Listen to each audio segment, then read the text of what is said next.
tayo. Sandy! Ay!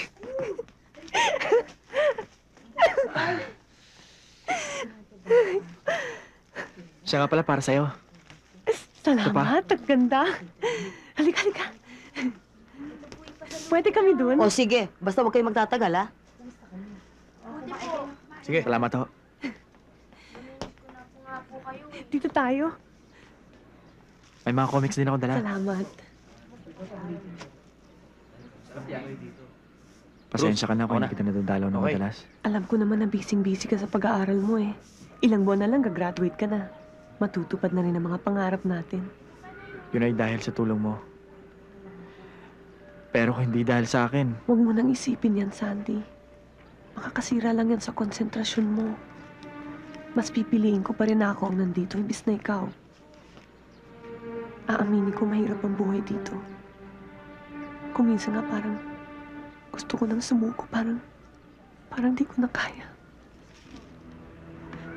Kaya kahit na pinabayaan ako ni Inay, at hanggang ngayon ay wala pa rin linaw ang kaso ko, hindi ako nawawalan ng pag-asa.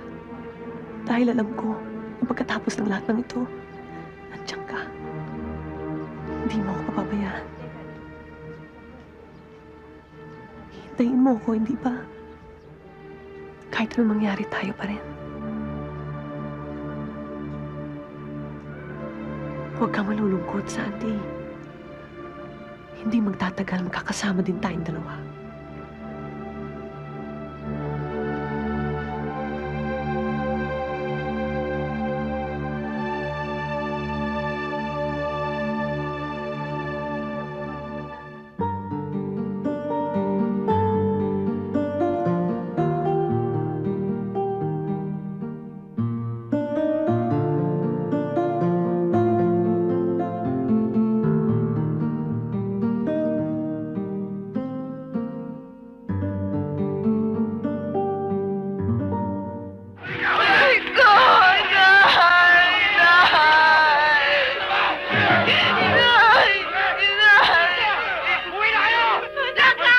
Maligaw!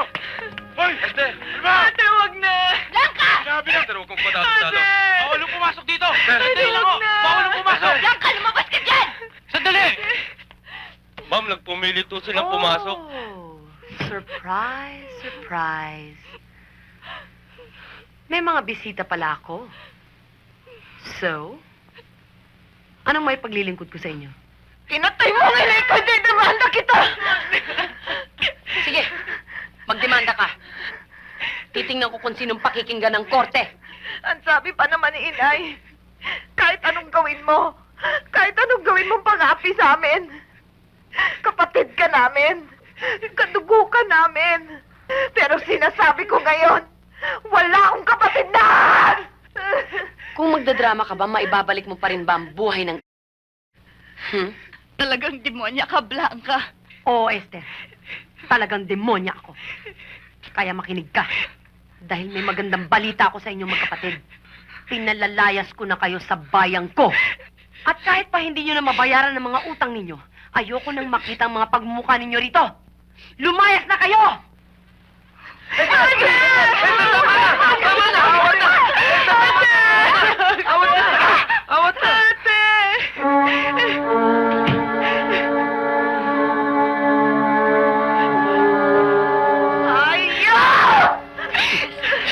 Halika na, umuwi na ka na. Ayaw!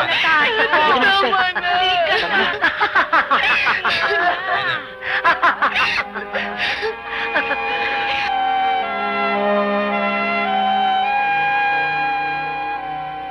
Sumusunod lang po ako sa batas.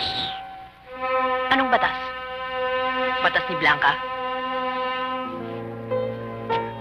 Esther, konting pabaon para sa inyong magkapatid. Hindi kami pulube. Isoli niyo yan kay Blanca.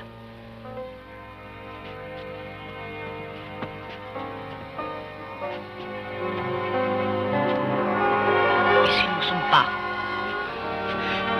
sa pagbabalik ko. Hahalik silang lahat sa mga pako.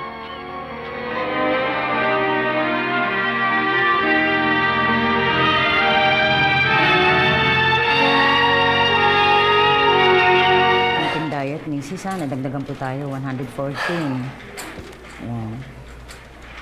Nancy na sana yung doktor. First day niya, 1 oras na siya late. Ano bang klaseng doktor yun? Ay, ma'am, sandali po. May pila po tayo. Marami na ako na... Jason Policarpio! Asan na yung records niya? Sorry, I'm late. Ikaw yung doktor? si Sir Rolando po, admin po dito. Dr. Mia Salazar. Paano ka? Wala to. Fluid imbalance due to excessive diuretic intake causing both vomiting and nausea, resulting in dehydration. Dr. Salazar, hindi excuse ang hangover sa tardiness. Doktor ka? Ikaw si Jason Policarpio? Magkakilala kayo ni Doc J? Nag-meet kami sa Puerto Princesa. Teka, doktor siya? Technically, oo. May PhD ako in forestry and environmental resources. Doktor ng halaman? So sa Puerto Princesa lang pala kayo nagkakilala. Oo. Paano kayo nag-meet? Paano nga ba? Hindi mo naalala? Pag-wrestling ka dun sa bouquet. Ako yung garter. Ay, sa kasal ng kapatid ni Doc J? Sino nga pala yung kapatid mo? Hindi mo na maalala? Ang maalala ko lang, nandun ako sa... Kwarto ko.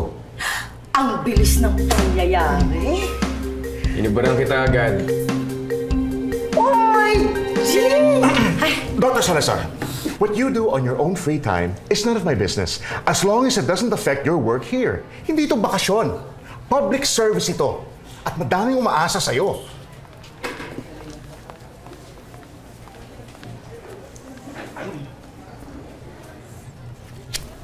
Halika nga dito. Puputukin ko yung kulitin mo.